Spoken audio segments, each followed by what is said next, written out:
Hello and welcome to my channel. Bogdan #7. Bruh.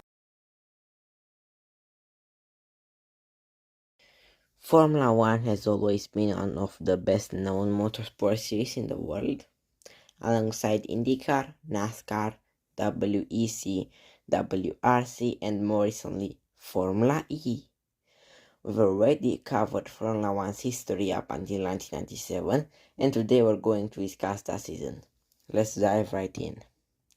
This season proved to be a transitional year leading to 1998, where significant regulations changes were introduced. Some of these changes were already implemented for the 1997 season. Bridgestone also entered the motorsport as a third player, aiming to challenge Goodyear's dominance by partnering with 5 teams. In other news, Fabio Briatore sold Ligier to former four-time champion Alain Prost, creating the French government-backed Prost Grand Prix team. This team was set to be supplied with a competitive Peugeot engine starting 1998. Williams retained Jacques Villeneuve for the new season, with reigning champion Damon Hill leaving the team. Villeneuve, entering only his second F1 season, was considered a title favorite. After winning a constructors title in 4 of the last 5 years, Williams were beginning a decline. Their genius car designer Adrian Newey left to join McLaren and Renault. The engine's player would depart F1 at the end of the season. Heinz-Harald Frentzen, formerly at Sauber, partnered Villeneuve this season. Last year's runner-ups, Ferrari, were steadily improving. They now had Ross Brawn, the former Benetton title-winning designer who had helped Michael Schumacher secure titles in 1994 and 1995, designing the 1998 car. Ederva remained in the second seat. Benetton underwent significant staff changes after a winless season, their first in 8 years. However, the driver pairing of Jean Alesi and Gerhard Berger was retained, despite Berger being 38 years old by then. McLaren, a team that dominated the late 80s and early 90s, hadn't won a race in 3 years.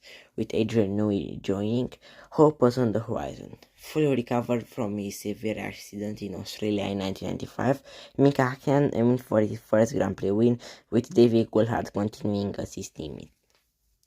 Jordan fielded 2 young drivers, Giancarlo Fisichella taking the seat originally intended for Nigel Mansell, and Ralf Schumacher, Michael Schumacher's brother. The team opted for an inexperienced driver lineup.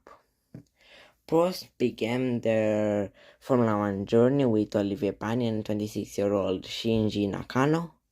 Panis was still highly regarded for his prize win in Monaco the previous year. Sauber switched to Ferrari engines, replacing their outgoing Ford engines. They hired Nicola Larini, a former Ferrari test driver, to maximize their performance, alongside Johnny Herbert, the former Benetton man. Tyrrell, in rapid decline, retained Mika Salo and signed Jos Verstappen while struggling to remain in Formula One. Arrow surprised everyone by signing Damon Hill to partner Pedro Diniz, while continuing with the re-engineered Yamaha V10 engine. Minardi, still participating, signed Ukyo Katayama and Diano Trulli with a new shareholder group that included Flavio Briatore. Three-time champion Jackie Stewart entered the F1 with his team, Stewart, aiming for top performance. Jan Magnussen and Rubens Barrichello took on this new challenge, with the team using Ford engines. Rolla, backed by Ferrari, also joined Formula One. Riccardo Rossi and Vincenzo Sospiri aimed to lead the team to success. Calendar changes included the return of the Austrian Grand Prix for the first time since 1987. The Portuguese Grand Prix was cancelled and replaced by the European Grand Prix at Jerez. Finally, the Nürburgring in Germany hosted the new Luxembourg Grand Prix, bringing the total race count to 17. The first Grand Prix of the season was again in Australia. Melbourne hosted its second F1 Grand Prix, but attendance was affected by a public transport strike.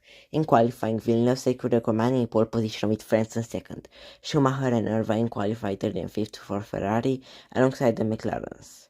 Benetton lagged behind, with Sauber's Herbert even outpacing them. Prost was disappointed with ninth for the lead driver, though the rest of the pack was behind them. Lola had a disastrous weekend, failing to qualify and subsequently withdrawing from Formula One after just one race. Frentzen led at the start, but Villeneuve collided with Irvine and Herbert and later retired. Frentzen led for a long time, but a British failure forced his retirement. Coulthard took McLaren's first win since 1993, with Schumacher, Hakkinen and Berger about 20 seconds behind, the latter two battling to the finish. Pani and Larini finished over a minute behind the leader, with Pani scoring points for Bridgestone, the first of the season, and also for Prost. Villeneuve beat Schumacher to pole in Brazil, as Lola officially collapsed due to debts. Berger was third and Alesi sixth, a strong showing. Hakkinen and Pani were between them, while Frentzen finished only 8th and Irvine 14th, both hurting their team's causes. Villeneuve won a race with numerous accidents, including a stoppage. Berger and Pani took the other podium places, giving Prost a podium in just their second race. Hakkinen edged out Schumacher for 4th, and Alesi took the final points paying position. Villeneuve secured another pole in Argentina, with Frentzen beside him. The Ferraris were further back, and Pani had another strong showing, qualifying third. After an eventful race and controversy over Irvine's podium flag, Villeneuve triumphed again, with Irvine finishing second. Ralf Schumacher took his first podium in his third Grand Prix. Herbert finished fourth, beating Hakkinen, who went from 17th to 5th, who himself beat Berger to that position. Villeneuve once again beat Frentzen to pole at Imola, with Michael Schumacher their closest competitor. Jordan had a good session, locking out the third row, while the McLarens were further behind. Villeneuve retired on lap 40 with gearbox issues, allowing Frentzen to take his maiden win, holding off Michael Schumacher. Irvine also secured the podium for Ferrari, while Fisichella was 4th, Alesi 5th, and Hakkinen 6th. Frentzen broke Villeneuve's pole streak in Monaco, with Michael Schumacher completing a German front row lockout. Villeneuve finished third. In a timed race in wet conditions, Schumacher used a brilliant strategy to win and take the Drivers' and Constructors' Championship lead. Barrichello secured Stewart's first podium, Irvine finished third, and Pani, Salo and Fisichella rounded out the points. Williams rebounded from a pointless Monaco Grand Prix with a front row lockout in Spain, led by Villeneuve. The Canadian reclaimed the championship lead with a win, though Ferrari remained 10 points ahead in the constructors' standings due to a Schumacher 4th place finish. Pani and Alesi took the other podium positions, and Herbert and Coulthard also scored points, putting McLaren's third place in the constructors' championship a risk. Larini was replaced by Gianni Morbidelli at Sauber. With Berger ill, Alexander Wurz replaced him for 2 races at Benetton. In Canada, Schumacher edged out Villeneuve for pole, with Barrichello surprisingly third. Villeneuve retired early, allowing Schumacher to win. Alesi had another strong finish, bringing Benetton back into the constructors' top 3 with second place. Fisichella also scored the podium, beating Frentzen to third. Herbert finished 5th, and Nakano scored his first points in 6th. Before the French Grand Prix, several changes occurred. Pani suffered a severe crash in Canada, breaking his leg, and Minardi truly replaced him at Prost, with Minardi signing Tarso Marquez. Morbidelli broke his arm in a testing accident, missing 3 races, and Roberto Fontana replaced him at Sauber. At Manicur, Schumacher led the German qualifying 1-2-3, with Frentzen and Ralf Schumacher behind. Michael won the race, extending his championship lead to 14 points over Villeneuve, who finished 4th. Frentzen finished 2nd and Irvine 3rd, leading Ferrari's constructors' lead to 13 points. Alesi and Ralf Schumacher also scored points. Villeneuve took pole at Silverstone, with Frentzen alongside him and Hakkinen 3rd, ahead of Schumacher. Both Hakkinen and Schumacher retired, allowing Villeneuve to win. Alesi finished 2nd, and Wurz secured a surprising podium.